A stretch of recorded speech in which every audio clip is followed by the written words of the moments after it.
నమస్కారం. మాఘమాసం 30వ రోజు పారాయణలోకి వచ్చాం. ఈరోజు అమావాస్య అండి. రేపటి నుంచి ఫాల్గుణ మాసం ప్రారంభం అవుతుంది. అయితే మాఘమాసంలో ఏకాదశి మహాత్మ్యము, క్షీరసాగర మథనము చివరి రోజు పారాయణగా చెప్పబడింది.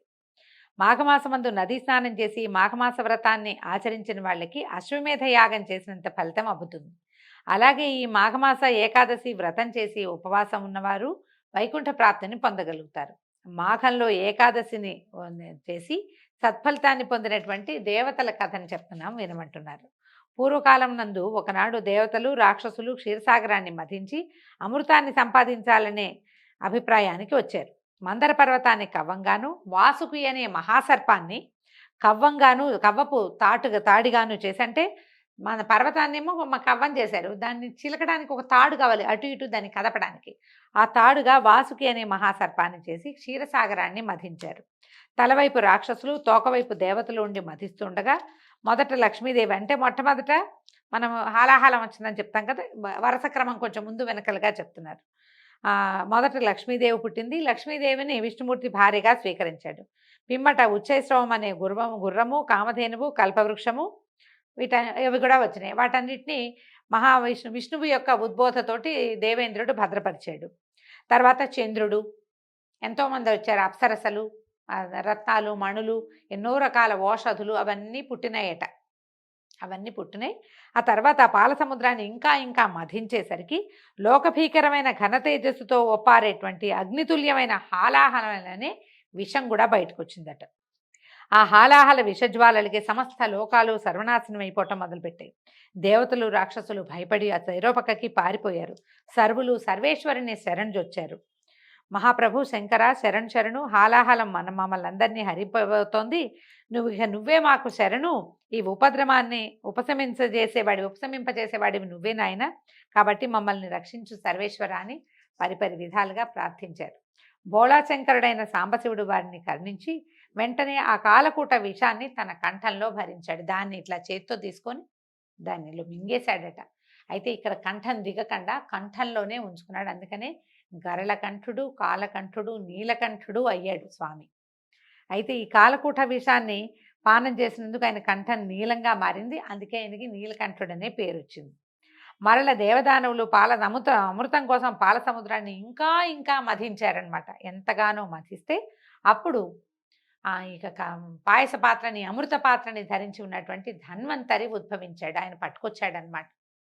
ఒక చేతితోటి జలగని కొన్ని ఓషధులని పట్టుకుని వైద్యశాస్త్రాన్ని కూడా తీసుకొచ్చాడు తనతో పాటు అంటారు. దేవ వైద్యుడుగా చెప్పబడేటువంటి ధన్వంతరి ఈ పాల సముద్రంలోంచి అమృత భాండాన్ని చేతితో పుచ్చుకొని వచ్చాడు. ఈ అమృతం కోసం దేవదానవులు ఇద్దరు కొట్లాడుకోవటం మొదలుపెట్టారు. అంతటా శ్రీ మహావిష్ణువు ఏం చేశాడు, మోహిని అవతారాన్ని ఎత్తి వారి తగుని పరిష్కరింపదలిచాడు. వాళ్ళని పోట్లాట తగ్గించాలంటే ఏదైనా ఒక జిమ్మిక్ చేయాలి, ఒక ట్రిక్ చేయాలన్నమాట. ఈ జగన్మోహిని అందచందాల్లో మేటి, ఆమె అందానికి సరితోగలిగే స్త్రీలు ఎవరు లేరు. అతిలోక సౌందర్యవతి, తన మాయామోహన రూపంతో అందరినీ ఆకర్షించగలిగేటువంటి అద్భుత సౌందర్య రాశి ఆమె. ఆ రెండు సమూహాల మధ్యలోకి వచ్చి అమృతాన్ని నేను మీకిద్దరికీ సమానంగా పంచిపెడతాను, ఎందుకే అక్కర్లేని తగులాట, మీరందరూ ఒక వరుస క్రమంలో కూర్చోండి, అమృతాన్ని నేను పంచిపెడతాను, మీకు ఇష్టమేనా అంది. మహాద్భుత సౌందర్యవతి అయిన ఆమెను చూసి మాయామోహంలో మునిగిపోయినటువంటి దేవతలు దానవులు కూడా సరేనని ఒప్పుకున్నారట.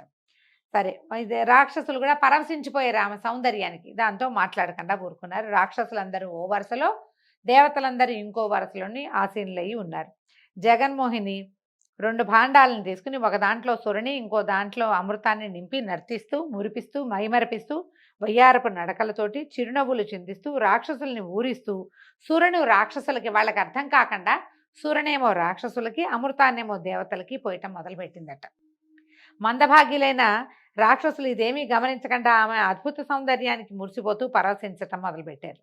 ఈ విధంగా రాక్షసుల్ని తన వలపు వయ్యారాలతో ఊరిస్తూ సురని మాత్రమే అందించింది ఆ మోహిని. దేవతలకి అమృతాన్ని పోసేసింది. ఈ కనికట్టు గమనించిన రాహుకేతువులు అనే ఇద్దరు రాక్షసులు చాకచక్యంగా మాయా దేవతలుగా మారి దేవతల పంక్తిలో కూర్చుని అమృతాన్ని పానం చేశారు. రాహుకేతువులకు చేసినటువంటి ఆగడాన్ని కనిపెట్టినటువంటి జగన్మోహిని చక్రాయుధంతో వారి తలని నరికేసింది. వారి గొంతు నుంచి రక్తం, ఈ అమృతం ఇంకా దిగనందున వారిద్దరూ చనిపోయారు.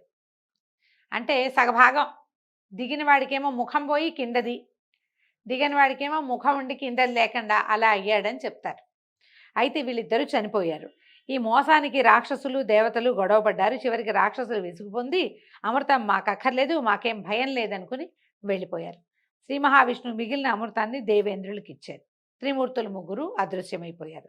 దేవేంద్రుడు అమృత భాండాన్ని భద్రపరుస్తుండగా 2 చుక్కలు విధివశాత్తు నేలరాలేట. అవి పడిన చోట 2 దివ్యమైన మొక్కలు మొలిచాయి. అవి ఏమిటంటే ఒకటి పారిజాతము, రెండోది తులసి. ఇలాంటి గాథ చెప్తారండి. మనకి తులసికి ఏం తెలుసు, మనకి బృందాదేవి, జలంధరుని భార్య అయినటువంటి బృందాదేవి తులసి వృక్షంగా మారిందని కూడా మనం చెప్పుకుంటాం. ఇదొక గాథ, ఇదొక రకమైన ఏమనాలి, ప్రక్షిప్త గాథ అయ్యుండొచ్చు. ఇదో కొత్త గాథ అనుకుని విందాం. అయితే ఇది సత్రాజిత్ అనే మహారాజు వాటికి నీరు పోసి పెంచాడు. కొంతకాలానికి పారిజాత వృక్షం పుష్పించడం మొదలుపెట్టింది. అద్భుతమైన సువాసనలన్నీ వెదజల్లటం మొదలుపెట్టింది. ఒకనాడు దేవేంద్రుడు ఆ వైపుకు వస్తూ ఆ పారిజాత పుష్పవాసనకి పరవశించి ఒక పువ్వు కోసుకుని తన భార్య అయిన శచీదేవికి ఇచ్చాడు. మిగిలిన వాళ్ళందరూ కోరేసరికి మాకు కూడా కావాలని చెప్పేసరికల్లా ఆ రహస్యంగా ఈ తోటలోకి ప్రవేశించి పువ్వులు కోయటానికి వచ్చాడట.